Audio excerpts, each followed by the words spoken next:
Olá, está começando mais uma edição do programa Unifra Entrevista.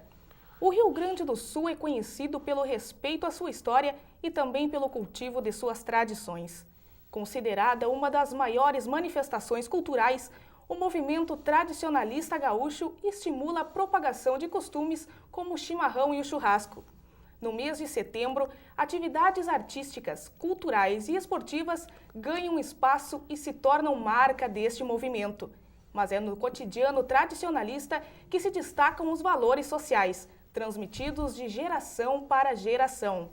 E para quem imaginou uma conversa de terceira idade, o assunto hoje é justamente o inverso: a responsabilidade do jovem na conservação do movimento tradicionalista. Para conversar sobre o assunto, convidamos o ex-diretor do Núcleo Jovem da 2ª Inter-Região do Rio Grande do Sul, Bernardo Varoni. Bernardo, de antemão, eu agradeço muito a tua participação aqui no Unifra Entrevista. E para começar, eu te faço uma pergunta essencial para nós darmos início, então, a este bate-papo. O que te motivou, o que te incentivou a participar do movimento tradicionalista? Bom, eu vamos começar. Eu iniciei numa entidade tradicionalista, num CTG pequeno, criança. Eu era recém-nascido na mesma entidade onde a minha mãe cresceu, que é a Estância do Minuano, né? Associação Tradicionalista. E lá eu iniciei como simplesmente um associado, não tinha nenhuma função dentro da entidade, nenhuma função fora dela também. Com 13 anos, eu conheci o movimento tradicionalista gaúcho, o MTG. O que era ser um tradicionalista? E foi a partir dali que eu comecei a dançar, entrei numa invernada de dança. Aí eu comecei a ser alguém dentro do MTG, comecei a trabalhar mais diretamente com a parte cultural. E em 2008, através de contatos com alguns amigos, eu fui convidado a participar do Departamento Jovem da 13ª Região. Entrei como vice-diretor, fiquei 1 ano na vice-direção do Departamento Jovem e no final de 2008 eu assumi a direção, fiquei por 4 anos e em 2011 eu iniciei daí o trabalho em mais 10 regiões tradicionalistas, que seria a 2ª Interregional do MTG. Explica mais um pouquinho mais detalhado para a gente como foi esse convite, né, para assumir esse posto de diretor, então, do Núcleo Jovem do MTG. Foi através de um amigo meu, o Hans, que ele era o atual diretor do Departamento Jovem. A gente se conheceu, trocou algumas ideias, começou a conversar. E aí ele estava meio assim de ficar ou não no departamento, precisava de alguém que ficasse no lugar dele. E eu estava bastante interessado no que era o Departamento Jovem, o que fazia quem estava no Departamento Jovem. Comecei a ir atrás disso, me apaixonei pela cultura gaúcha, mais do que eu já era apaixonado, que eu conheci, sabe? Descobri como é que a gente cultiva isso no tradicionalismo. E quando ele me convidou para ser diretor, eu digo, cara, diretor assim de primeira, não vou, tenho medo, não sei o que é, não conheço direito. E ele, tá, então trabalha comigo. Vem como meu vice-diretor. Digo, bom, aí eu aceito. Então a gente trabalhou durante 1 ano, eu como diretor, ele como diretor, eu como vice.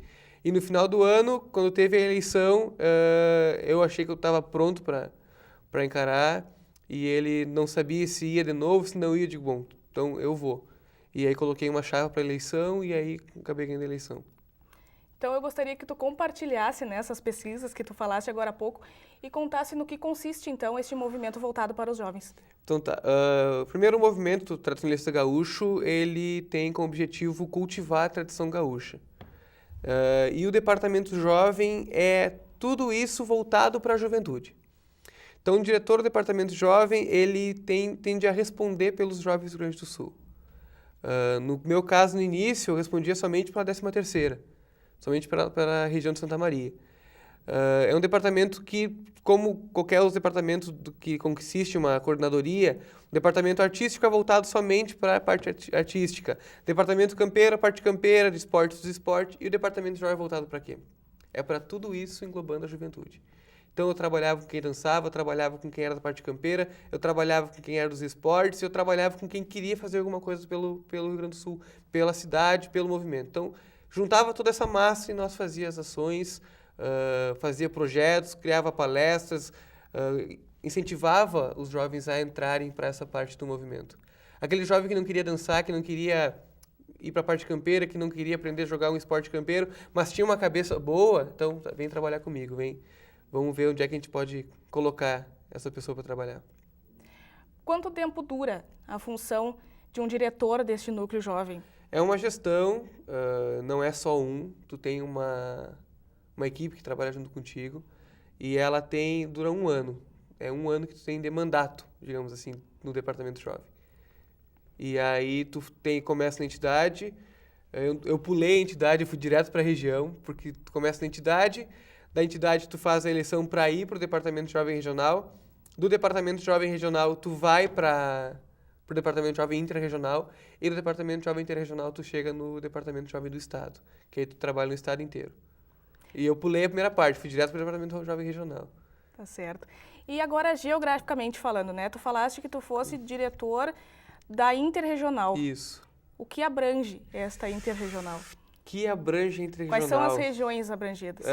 Agora me pegou. Faz 1 ano que eu tô afastado disso aí. Vamos ver. 13ª, 11ª, 4ª região, 6ª região, 7ª, se eu não me engano, pega Santa Maria, São Vicente do Sul, São Borja, Santiago, Veranópolis, pega um monte de cidade. Era ao todo quase 120 cidades. É uma responsabilidade muito grande. Muito grande, é muito quilômetro rodado pelo Rio Grande do Sul, muito trabalho. Bernardo, agora entrando então na questão um pouquinho mais abrangente, né? Uhum. Na tua visão, como ex-diretor e também como um cultivador das nossas tradições, né? Qual é a importância do jovem como aquele mantedor das tradições e também propagador, né? Exatamente. Tem uma frase que é bastante usada no meio tradicionalista que se fala que o jovem é o futuro do movimento. Eu já penso o contrário, eu penso que o jovem ele é o presente do movimento, é ele que está funcionando com isso. Já de novo, movimento, tem que ser movimentado. Então, o pessoal mais velho já fez o trabalho que tinha que fazer, agora os jovens estão fazendo, e as crianças sim, as crianças são o futuro disso. Então, o jovem movimenta tudo isso, o jovem é o que dança, o jovem é o que está laçando, é o jovem que está jogando os esportes, é uma massa, se transformou num movimento para a juventude. Ainda tem o pessoal que são os cabeças, que são os mais velhos, são os anciões, são os mais respeitados pela educação, mas esse movimento pertence a nós, pertence aos jovens. Bernardo, agora eu vou começar a te provocar. Me provoque. Né? Tu colocaste uma questão muito importante, que é a questão das antigas gerações, né? Que mantém com muito rigor o nosso tradicionalismo. A questão do tradicionalismo, ela vem sendo modificada, né? A gente sente as modificações e as mudanças e muitas vezes os jovens são responsabilizados por isso. Tu acha que essas mudanças partem 100% dos jovens e essas mudanças que acontecem hoje, elas são positivas, elas são negativas ou dá para fazer um balanço meio quais termo? Mudanças tu fala? Nas mudanças da questão da pilcha, da questão dos bailes, Tá. da questão do envolvimento como um todo. Essa questão é uma questão bastante polêmica, porque acontecem essas mudanças e se pergunta por que mudou. O fulano de tal mudou isso. Sempre tem um que mudou, que é sempre quem está à frente disso. Então a culpa é sempre do primeiro, sempre de quem está responsável por aquilo, mas não funciona assim. Para acontecer uma mudança dessas, por exemplo, essa indumentária que eu estou usando aqui é uma indumentária, chamam de artística, social. Não é a campeira. A campeira bombacha ela é mais grudada ao corpo, tu tem mais flexibilidade com ela. Mas tudo isso se cria com uma questão fundamental, tem que ser fundamentado isso. Por quê? Faz parte da tradição? Faz ou não faz? Por que faz parte? De onde é que veio? Quem começou? Então não é, não gosto disso, vou mudar, isso não pode mais. Não, não é assim. É tudo fundamentado. Tudo tem que ser feito a partir de uma pesquisa. Existem 2 grandes eventos no tradicionalismo, que é o Congresso e a Convenção Tradicionalista. Na Convenção, são mudados os regulamentos. O jeito de se dançar, o jeito de se pilchar, quem participa, quem não participa, a idade de participar, isso tudo é mudado na Convenção. Só que para te mudar, tu tem que ter uma pesquisa embasada numa coisa que é necessária, que exista, não pode ser nada inventado, que foi da nossa cultura, que pertence à nossa cultura, tem que permanecer, o porquê que tem que permanecer, e aí ela é colocada em votação, e todo o Estado vota por isso. Então não é um que muda. O atual presidente do MTG, o Erival Bertolini, ele era coordenador da 13ª. E ele foi coordenador no momento em que aconteceram as mudanças mais radicais. No momento onde, para te entrar num baile tradicionalista, tu tinha que estar com uma pilcha a rigor. Então, quando essa mudança aconteceu, o culpado quem foi? Foi culpa do Bertolini. Foi o Bertolini que fez essa mudança. Na verdade, não foi o Estado inteiro. Então, essas mudanças acontecem muitas vezes por quê? Para propiciar um melhor aproveitamento. Porque se tu quer ser tradicionalista, tu tem que vestir essa camiseta. Então, muitas vezes a gente vê isso e aí o pessoal que está entrando, a juventude, não aceita. Não aceita porque não conhece. Não sabe o que aconteceu para que aquela mudança fosse regulamentada. Então, muitas vezes, isso afasta os jovens que estão participando. Então, o departamento de jovem fazia o quê? Ensinava, buscava, pegava os jovens e levava até a convenção para eles enxergarem como é que acontecia, para depois culparem os certos. Então, essa formação de opinião da juventude é muito importante se ela é embasada. Bernardo, me diz uma outra questão. A música também, ela é muito difundida, ela difunde muito, de forma muito abrangente a nossa cultura, né? As nossas tradições. Sim. Mas, de repente, essa música sai para fora do estado totalmente distorcida. Hoje, qualquer conjunto que possua um acordeão, por exemplo, é considerado um grupo gaúcho. As pessoas confundem muito isso, é porque nós temos uma cultura muito bairrista, uma cultura que não sai de dentro do Rio Grande do Sul. Por que, na tua opinião, ela sai de maneira tão distorcida, tão errônea? O acordeon, ele existe em todo o Brasil. Ele não é um instrumento brasileiro. Ele é um instrumento que ele veio da Europa, junto com os imigrantes. Ele se encaixou no Brasil nessa chegada dos imigrantes da Itália. Quando os alemães vieram para o Brasil, eles trouxeram os instrumentos musicais. E ele acabou entrando em cada um dos estados de uma maneira diferente. No baião, a gente vê muito a presença do acordeon. Na música sertaneja, começou com as modas de viola e depois o acordeon começou a entrar também. Eu acho que o único estilo musical que a gente não vê o acordeon é no axé, né? E agora a gente já está conseguindo enxergar até no rock, porque foi criado o rock de galpão, e então a gente já vê um grupo com gaita. Mas eu não digo que o grupo que tem o acordeon ele é remetido ao gaúcho, mas o jeito que tu toca o instrumento, o jeito que esse instrumento é tocado na música, aí sim ele pode ser colocado como um grupo gaúcho. Existem vários grupos gaúchos que saem do Rio Grande do Sul, são gaúchos, mas saem com um novo estilo musical, o estilo que está na moda. Sertanejo universitário, o Tchê Music, que agora não sei mais Tchê Music, é Tchê Music, os Tchê Music também é sertanejo universitário. Então, sai com essa moda. Mas a cultura gaúcha, dos fandangos gaúchos, sim, a gente só tem aqui. A gente encontra vários CTGs que são fora do Brasil, fora do Rio Grande do Sul, que ainda cultivam essas tradições. Gaúchos que foram para outras cidades, fundaram outras cidades, que têm ainda uma grande movimentação tradicionalista nesses locais, a gente encontra um baile gaúcho. Em todo o estado tem uma parte gaúcha que ainda cultiva essas tradições. Somos muito barristas, sim. Saímos gaúchos, permanecemos gaúchos onde estivermos. Com certeza. Bernardo, nós vamos interromper então um pouco esse bate-papo, né? Vamos deixar aí o pessoal curioso e nós vamos então a um breve intervalo e já voltamos com mais Unifra Entrevista.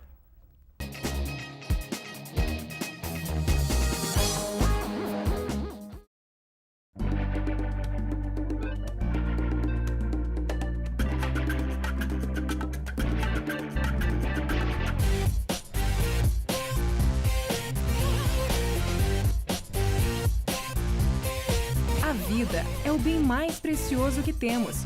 Assim, o Centro Universitário Franciscano, instituição compromissada com o seu futuro, lançou a campanha da sustentabilidade. Ela reúne 10 atitudes sustentáveis que visam a respeitar o planeta e cada indivíduo que dele faz parte. Vivemos em uma era em que devemos cada vez mais nos integrar, nos unir, para, a cada dia, construir um mundo mais justo, digno, sustentável, onde o amor à vida seja uma prática de todos. O futuro depende de nós e ter ações sustentáveis depende das nossas atitudes para com a vida, para com o futuro. A comunidade acadêmica do Centro Universitário Franciscano cumpre seu compromisso social, buscando melhorar a nossa qualidade de vida. Esse compromisso é fortalecido com as ações da campanha da sustentabilidade, porque na Unifra todos têm atitude. Já parou para pensar nas possibilidades que existem? Quantas delas são reais? A maioria está ao nosso alcance. Outras dependem de um gesto de solidariedade. E nesse momento, viver significa muito mais do que a busca por felicidade ou realização. A AAPCAM é uma instituição sem fins lucrativos que presta assistência a pessoas com câncer. A AAPCAM, Nós acreditamos na vida.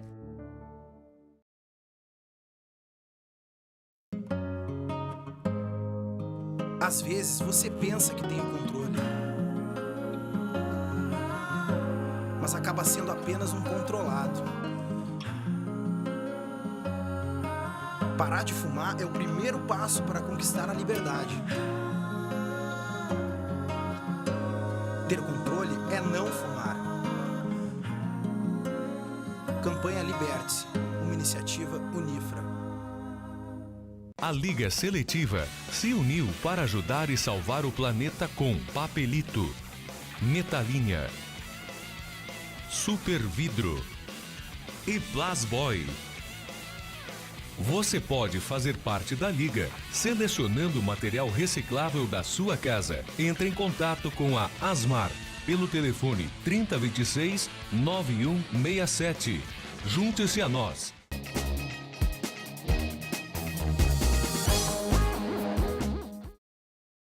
De volta ao segundo bloco do programa Unifra Entrevista, hoje falando sobre o jovem no movimento tradicionalista com o ex-diretor jovem do MTG, Bernardo Varoni. Bernardo, a gente sabe que o MTG possui uma cartilha, né, que norteia então as entidades filiadas. Este movimento jovem, ele também respeita regras do MTG? Sim, eu costumava dizer quando eu estava à frente do Departamento Jovem que o Departamento Jovem ele é muito benquisto, mas tem sempre um que olha com o olho torto. Por quê? Como eu falei antes, o departamento artístico só pode trabalhar com artística. O departamento cultural só com a parte cultural. Aí entra um departamento jovem que não tem barreiras, que pode trabalhar com o que quiser, abordar com o que quiser.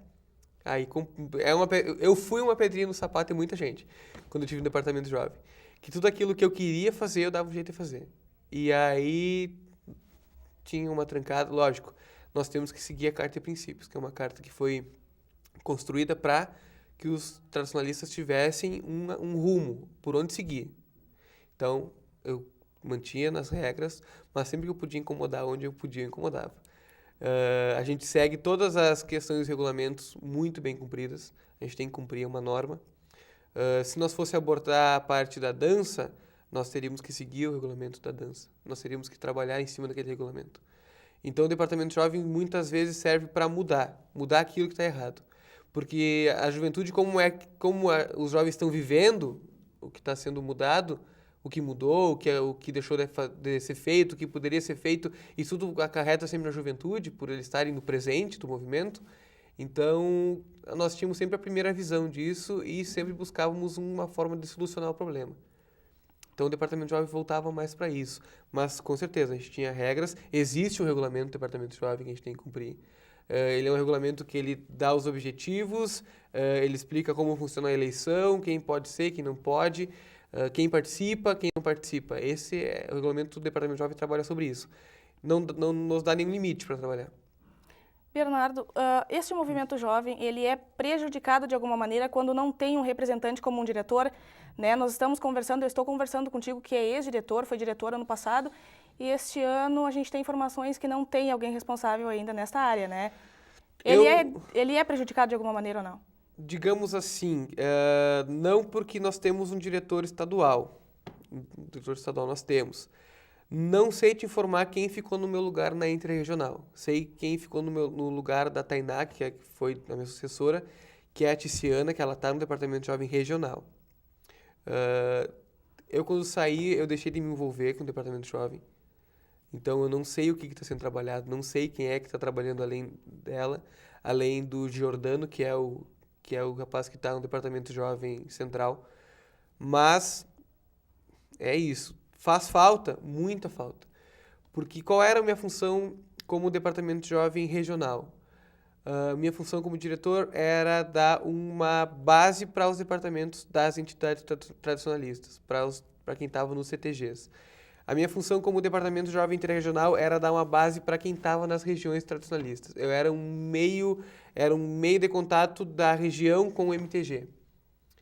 Então, faltando esse meio, região, o Interregional e o MTG, sem essa metade aqui, fica muito falho o departamento. Não tem trabalho. Alguém que faça um intercâmbio. Tem que ter alguém que faça um intercâmbio. Porque senão as coisas são feitas sem nenhum auxílio, são feitas de qualquer jeito, muitas vezes a região não é presente nas reuniões do Departamento Jovem, não se faz presente por elas acontecerem longe. Então, essa era a função. Quem estava na interregional tinha que estar presente na reunião e tinha a obrigação de passar para as outras regiões que não estavam presentes. Então, fica a falha, fica um buraco.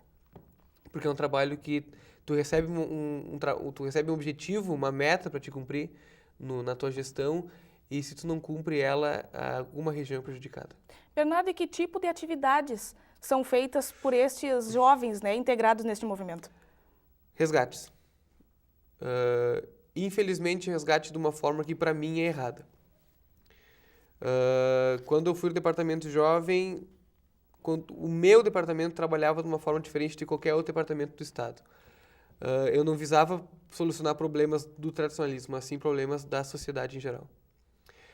Eu fiz trabalho com doação de órgãos, fiz trabalho com pessoas envolvidas com drogas, qualquer trabalho que fosse necessário para um esclarecimento para os jovens, eu estava montando para esclarecer. Quando o MTG me mandava os projetos para serem feitos, era tudo envolvendo, não digo que não seja importante, mas eu acho que é uma coisa que não é o Departamento Jovem que tem que trabalhar.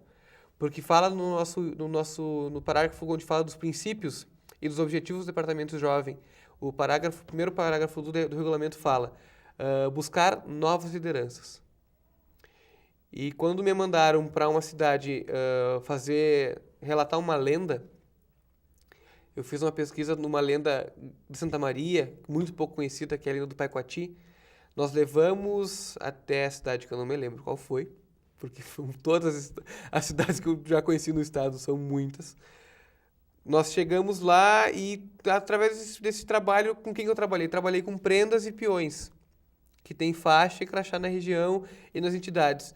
Mas dali eu não pude testar nenhum deles para ver até onde eles iam com a cabeça, até onde vai aquela cabeça pensante do jovem. Então ali eu percebi que daquele jeito eu não conseguia descobrir nenhuma liderança para estar no meu lugar. Então eu acredito que o departamento jovem possa funcionar de uma forma melhor, incomodando, cutucando aquilo que está errado, indo atrás das leis que podem ser mudadas, dos regulamentos que podem ser mudados. Ali sim eu acho que eu posso encontrar alguém que pode me ajudar com isso. Quando eu iniciei esse projeto de doação de órgãos, não foi um nem dois que vieram dizer não vai dar certo, não pode fazer isso, que isso não está na nossa carta de princípios. Não, está sim. É trabalho do tradicionalista ajudar o bem comum do Estado. Então, é dessa forma dos podias. O meu trabalho nunca foi envolvido somente com o que o MTG me mandava fazer. Era com tudo aquilo que eu achava que era necessário. Bernardo, eu tenho a questão aqui, né? Nós pesquisamos sobre a tua trajetória e descobrimos exatamente esse ponto que tu tocaste agora, que é da doação de órgãos. Como tu fez esse trabalho tão importante, como tu fizeste esse trabalho tão importante se inserir neste movimento tradicionalista? Bom, a história do projeto de doação de órgãos começa quando eu era pequeno, que eu estava em casa com a minha mãe, e aí a minha mãe me chamou no quarto e disse, vem aqui para te saber sobre a doação de órgãos. Eu, não quero saber sobre isso não me interessa, e tu não vai morrer. Eu disse para ela. E saí do quarto, nunca mais tocamos no assunto. Quando eu ganhei a eleição no Departamento Jovem, nós assistimos juntos a uma matéria na televisão, e ela disse, tu te lembra, mãe sempre tem essa questão, né? Tu te lembra quando tu era pequeno que tu me disse isso e isso e isso? Eu digo, não lembro mesmo. Pois é, com esse teu trabalho tu não acha que tu pode fazer alguma coisa para ajudar? Eu digo, eu acho que rola, então vamos fazer. Naquela semana, na sede da 13ª região, foi um senhor, o nome dele é João Carlos Sechela. Ele é o primeiro transplantado de pulmão do Rio Grande do Sul. E aí, de coração, desculpe. E aí ele foi lá e disse, eu tenho vontade de inserir um projeto sobre doação de órgãos, uma palestra minha em um evento tradicionalista. E deixou o nome dele no telefone. Eu cheguei numa reunião da coordenadoria e falei, deixei escapar, digo, estou montando um projeto sobre doação de órgãos. E a secretária me chamou para o canto, Bernardo, liga para esse senhor que ele pode te dar qualquer apoio. Liguei para ele, marcamos uma conversa, começamos a conversar, e eu montei um projeto. Ele queria trabalhar dentro do tradicionalismo. E eu tirei esse projeto do tradicionalismo e botei nas escolas. Eu fiz dentro do MTG, dentro da 13ª, eu fiz 2 palestras só. O resto todas foram em escolas. Bernardo, pensando também em todas as mazelas, os problemas sociais que a gente tem, como o consumo de drogas e de álcool pela comunidade, pela juventude, né? Pela comunidade mais nova. Como esses tipos de problemas são abordados e, de certa forma, combatidos, né, pelos jovens presentes, então, neste meio tradicionalista? Exatamente. Nós não podemos ir direto ao foco. Nós não temos cacife para isso.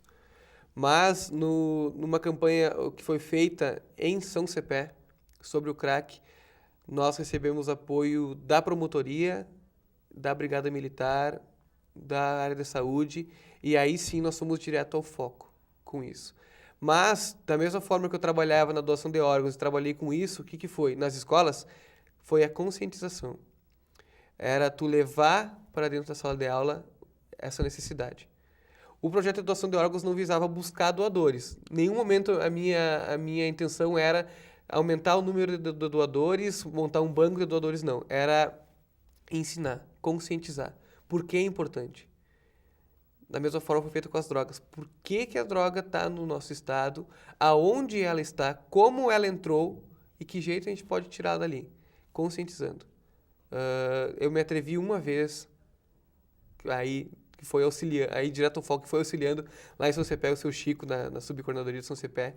Foi a única vez. O resto foi tudo indo nas escolas, levando as escolas até o CTG para mostrar a cultura gaúcha, que eu tinha que fazer isso, eu era tradicionalista, tinha que mostrar isso, mas conscientizando, ensinando como é que eu podia ajudar. Bernardo, eu te agradeço muito a tua participação no programa, neste pequeno espaço, né, porém tão importante, espaço de discussão.